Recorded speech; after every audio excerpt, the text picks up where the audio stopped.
Today's a really special day. We're here in the Alice R. Rogers and Target Art Galleries on the St. John's campus to celebrate our senior art majors. Taking an art class allows you to cultivate creativity, criticality, tenacity, creative problem solving, community building. I could go on, but I've been asked to keep it to 30 seconds or less. Keep it rockin' till we do it all over again.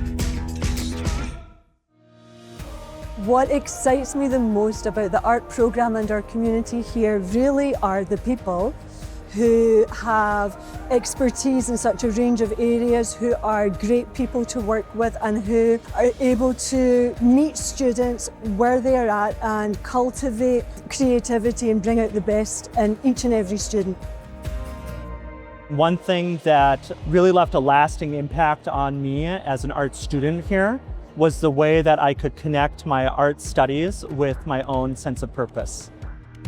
I decided to become an art major here at St. John's, specifically because I had a lot of opportunities with student employment and I was able to get a job in the marketing and communications department.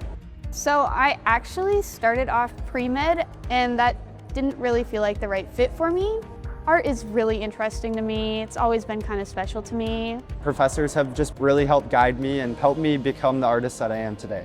I've heard a lot about the Johnny Benny Network, how it can help students, especially like graduating seniors. You'll go out for a job interview or something and you'll see a Johnny and connect with them, and it's a really cool tool that we use to connect with each other even after graduation. I encourage people to think about all the broad outcomes of an art degree. Design, architecture, even MBAs, right? These are individuals that put together pitch presentations that have to succeed or fail based upon how clearly and how quickly they get that information across. And so those are all things that are highly transferable as a result of an art degree at St. Ben's and St. John's.